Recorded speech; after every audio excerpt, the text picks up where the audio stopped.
तो आपण मैंने जानी प्राथमिक शिक्षक पदोन्नति केतेबेले घड़ी के घोड़ा छुटुची केतेबेले किए कौन कहूँ जहाँ शुणा प्राथमिक शिक्षक पक्षे असंभव हो गलानी।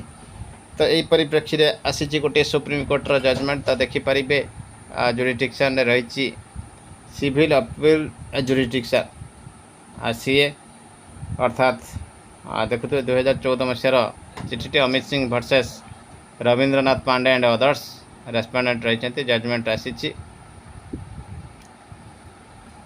The appeals challenge the judgment and order dated 4th September 2014 passed by the Division Bench of the High Court of Judicature at Allahabad, Lucknow Bench, Lucknow, in special appeal number 625 of 2008 and other connected appeals thereby, while upholding the order passed by the learned single judge, modifying it to the extent that the seniority list shall be prepared by applying the rota system to direct recruits and promotee appointed in one recruitment year. Rota system रे seniority count करने जहाँ कहुला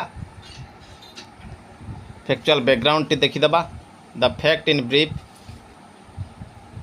giving rights to the present appeals are as under कौन कौन रही the writ petitioners who are promoted to the post of assistant consolidation officer जो माने assistant consolidation officer भाव promotion पाई against the recruitment year 1997-98 approached the learned single judge of the High Court claiming that their seniority was above the direct recruits of the same recruitment year. It was the contention of the writ petitioners that SCOs who were directly appointed were erroneously given seniority over the promotees. ସେମାନେ କହିଥିଲେ ଯେହେତୁ promotion ପାଇଥିଲେ 1997-98 ଏବଂ ସେଇଠି ଦୁଇଟି କେଡର ଆସିଛି ଅର୍ଥାତ୍ merge ହେଇଛି जड़े डायरेक्ट रिक्रुटी सहित जेतेबेले प्रमोशन कथा आसीबो प्रमोटी मानकर सेतेबेले सीनियरिटी क्या दिज्व ये केस रे प्रमोटी माने जो माने प्रमोशन पाई से पोस्ट को आसी अर्थात ये रिलेटेड केमिति होछि आपण माने कैडरूल देखिबे एठी रही दुईटी कैटेगरी कैटेगरी 2 एवं कैटेगरी 1। तो कैटेगरी 1 रे जो माने अच्छंती से माने प्रमोशन माध्यम रे ही केवल आसीबे बा मर्ज हेबे कैटेगरी 2 सहित एमाने ही गले डायरेक्ट रिक्रुटी एमाने हेले प्रमोटी। तो निश्चित भाव यह गुरुत्वपूर्ण प्रसंग प्रमोटी माने एठी दाबी करथिले आमे सीनियरिटी रहिबु डायरेक्ट रिक्रुटी सीनियरिटी रही परिबे नहीं। The writ petitioners were initially appointed as consolidators in the consolidation department in various districts. They were promoted to the post of SCOs in various states in the year 1997 The respondent in the writ petitions, that is direct recruits, are directly appointed to the post of SCOs. It is a respondent रही से मैंने direct recruitment pi on the basis of the recommendation of the Uttar Pradesh Subordinate Service Selection Commission and as per the recruitment process under Uttar Pradesh Revenue Consolidation Service Rule 1992. The direct recruits are appointed on 18th August 1997. As such, both of the promotees as well as the direct recruits came in cadre of SCOs. तेणु दुईटी section रू आसी से माने मर्ज होकर गोटे cadre को आसिले किछि रहिले डायरेक्ट रिक्रुटमेंट अर्थात ओडिशा रे प्राथमिक शिक्षक category 2 BA BEd BSc BEd आ किछि रहिले प्रमोटी अर्थात कैटेगरी 1 नु जो माने सिटी पछरे एक्वायर करी क्वालिफिकेशन आसी से माने रहिले प्रमोटी। तो निश्चित भाव देखंतु the claim of the writ petitioners was registered by the state as well as by the direct recruits. It was contended on behalf of the state as well as the direct recruits that the seniority has to be assigned on the basis of the year of vacancy. It was submitted that in case of direct recruits, though for an earlier year there existed vacancy for them, they were appointed subsequently and as such they were given seniority in the quota available in the earlier years. The learned single judge of the High Court came to the conclusion that direct recruits were appointed on 18th August 1997, whereas the writ petitioners were promoted on 16th December 1997. The learned single judge found that both of the promotees as well as direct recruits became members of the cadre of SCO in the same recruitment year जेहेतु से member हो गले and therefore in accordance with rule 8 1991 से placed करा जाइछि cyclic order seniority हिसाब रे. It was found that the said exercise was carried out in 2003. However, the same had been abruptly changed through the seniority list dated 29 July 2005.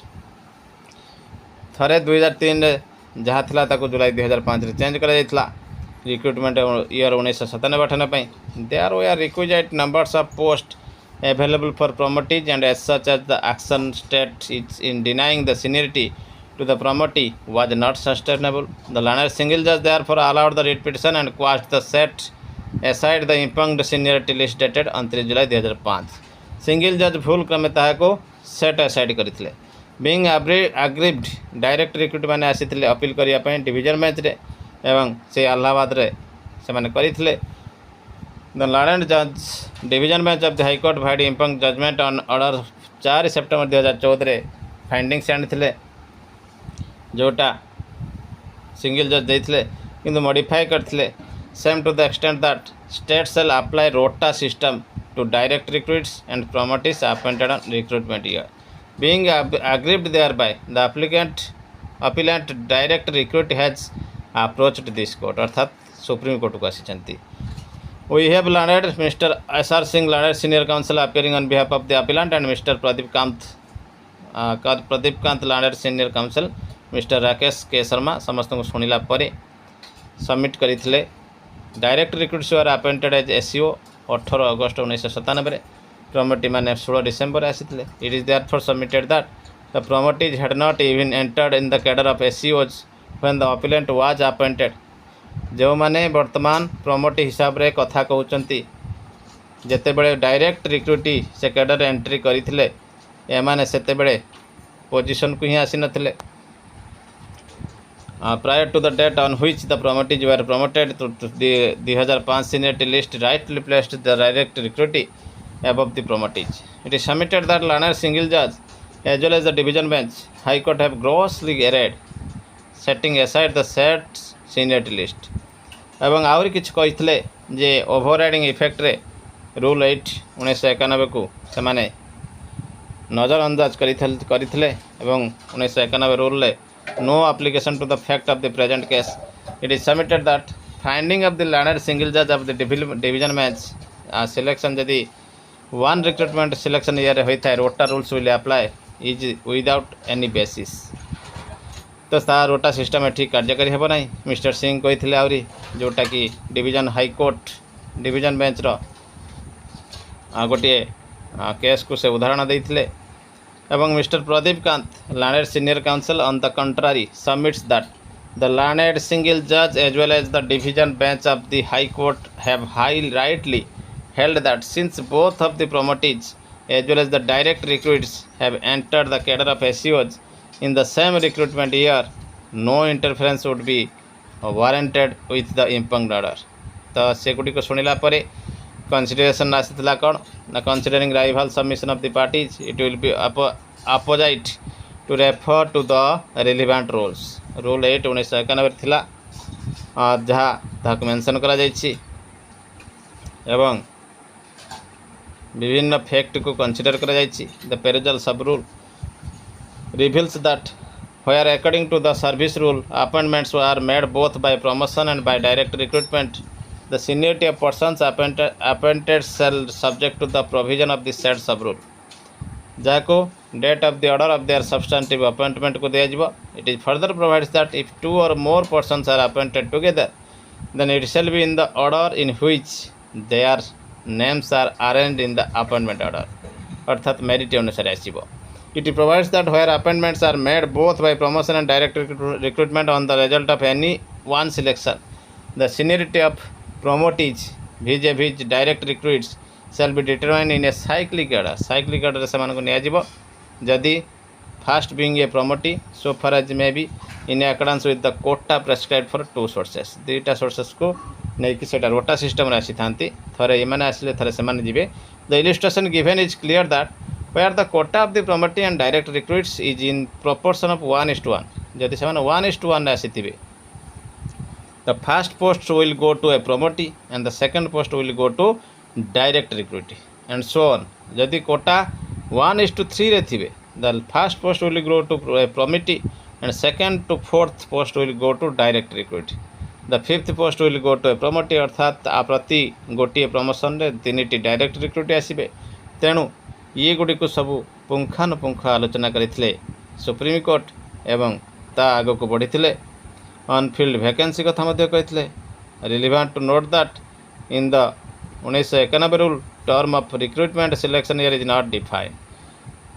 25 March 1992 rule notify होता पेरुजाल जहाँकि आपण मैंने through देखिपे. तो निश्चित भाव देखु ये डायरेक्ट रिक्रुटिंग को सीनियरिटी भाव देवाई कनक्लूजन ने आनी अपील को डिसमिस करिसेंती. तो आउरी गोटे जजमेंट अच्छे आम देखिपर. तो ये केस टी आम देखिपर Madhavi versus Jagan and others. ये केस रे आपण मैंने से गोटे कथा थिला जड़े सीटी करी पोस्टिंग पाइथिले किंतु जड़े बीएड करी पोस्टिंग पाइथिले से बाबद रही चिठीटी सॉरी जजमेंट टी. देखो तो appellant here in was appointed as Shri Samarth Shikshan Sanstha on a temporary basis 16/7/85 रे पाइथिले. At that time she possessed graduation and BEd. से सही समय रू ही टेम्पररी पाइले मध्य से ग्रेजुएशन विथ बीएड थिले.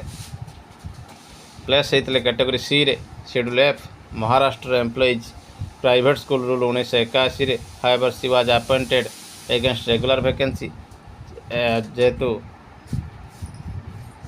जगन जी अपॉइंट होता assistant teacher in the year at the school 1/8/1985 for teaching the students of class V to 7 standard possessing qualification of senior secondary and diploma अर्थात +2 CT. He was placed in category.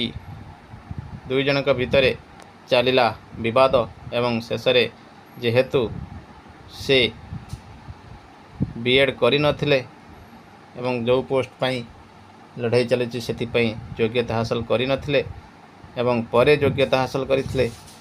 Supreme court पुंखानुपुंख आलोचना पर judgement देइथिले जे कि Madhavi seniority पाइबे कारण बहुत पूर्व से BEd करथिले एवं जगन जे कि सिटी रे आसीथिले तांका पूर्व पोस्टिंग पाइथिले मध्य बीएड पछरे करथिले. एवं देखंत रही एटी क्लैरिटी आनी. Jagan was not even a train teacher on the date of his appointment and thus can not claim seniority on such ground from the date of his initial appointment. Thus we find that judgment of the High Court in review cannot be sustained in law and the same is hence set aside. तो निश्चित भाव ये प्रसंग को मध्य अणदेखा कर जाई परिबो नाही. पुणी थरे विवाद को पशि जाउछंती प्राथमिक शिक्षक पदोन्नति प्रक्रिया. ओटीटी विवाद पर सुप्रीम कोर्टर ऑर्डर आसला परे एबे सीनियरिटीर विवाद जहाँकि पुणी थे क्लारिटी आने वर्ष वर्ष लगे देखा परवर्ती अपडेट. आरईटी मानकर सीनियरिटी पुनर्बार निर्धारण करा जिवो. टीटी आधार रे हेबो निष्पत्ति. सुप्रीम कोर्ट का निर्देश. श्रीनगर रही खबर. जम्मू काश्मीर रे रहबर ई तालीम शिक्षक मानकर सीनियरिटी से नियुक्तिर 3 वर्ष मध्य अनुष्ठित शिक्षक योग्यता परीक्षा आधार रे स्थिर करा जिवो बोली सुप्रीम कोर्ट निर्देश देइछंती. Jammu Kashmir high court division bench का राय को किसी मात्रा संशोधन करी आरईटी योजना बंद करने को कोर्ट कायम रखा सह सर्वोच्च अदालत स्पष्ट कर आरईटी योजना बातिल एवं प्रत्याहार पर 16/11/2018 तारीखरे योजना बंद संपर्कित सरकारी आदेश तालिकार स्थान पाई प्रार्थी मान अधिकार को पिछला भाव क्षति पहुँचाइब नहीं. 2023 मसीह हाईकोर्ट केतेक शर्त सह आरईटी योजना बंद करने को सरकार निष्पत्ति को कायम रखिथिले. राय को जम्मू काश्मीर सरकार समेत विभिन्न पक्ष चैलेंज करते. बेसरकारी पक्ष गुड़िक योजना बंद करने को चैलेंज करथिबा बेले सरकार हाईकोर्ट का 2टी निर्देश को चैलेंज करते. हाईकोर्ट का प्रथम निर्देश था विवादीय सरकारी आदेश कोर्ट द्वारा पारित होता किंबा पारित होगा से राय गुड़िक प्रभावित करें जो कौन प्रार्थी चयन प्रक्रिया नियुक्ति योग्य विवेचित होती जहाँ कोर्ट विचाराधीन थिला द्वितीय निर्देश थिला जेउठारे चयन पैनल अनुमोदित हो सारी और यह कार्यानुष्ठान ग्रहण कर पूर्व असंतुष्ट पक्ष कोर्टों द्वारा आश्रय नहीं से सरकारी आदेश द्वारा प्रभावित हेबे नहीं कारण कोर्टे मामला नथिले विवादीय सरकारी आदेश जारी होगा पूर्व अनुमोदित पैनल अनुजाई कार्य करा एवं मनोनीत प्रार्थी मान सपक्ष में आनुष्ठानिक नियुक्ति पत्र जारी करा सारी था। सुप्रीमकोर्ट हाइकोर्ट राय को किसी मात्रा संशोधन करने सह निर्देश देते संपृक्त चयन तालिकार स्थान पाई प्रार्थी मान खाली पदवी को दृष्टि रखी से योग्यता क्रमे नियुक्ति पत्र जारी करा जस्टिस जेके माहेश्वरी और जस्टिस अतुल एस चंद्रकर नहीं गठित सुप्रीमकोर्ट एक डिविजन बेंच कहते राज्य सरकार चयन पैनल प्रार्थी 8 सप्ताह मध्य आनुष्ठानिक नियुक्ति पत्र जारी करेंगे। बेंच आहरी कहते आरईटी योजना अधीन चयन पैनल नियुक्त प्रार्थी मानक नियुक्ति तारीख 3 वर्ष और 3टी सुजोग मध्य एनसीटी नियमावली अनुजाई स्थिर होता सर्वनिम्न योग्यता हासिल करने को जो टीटी पास करने अंतर्भुक्त यह संपर्क में सरकार को प्रतिवर्ष टीटी परीक्षा आयोजन करने को निर्देश दी जाएगी। निर्धारित समय सीमा मध्य सफलतार सह सर्वनिम्न योग्यता हासिल करने और टीटी पास करने से नियुक्ति पाई कर्मचारी सेवा को तापर 2 वर्ष सेवा संपूर्ण भाव नियमित कर राय कहुई।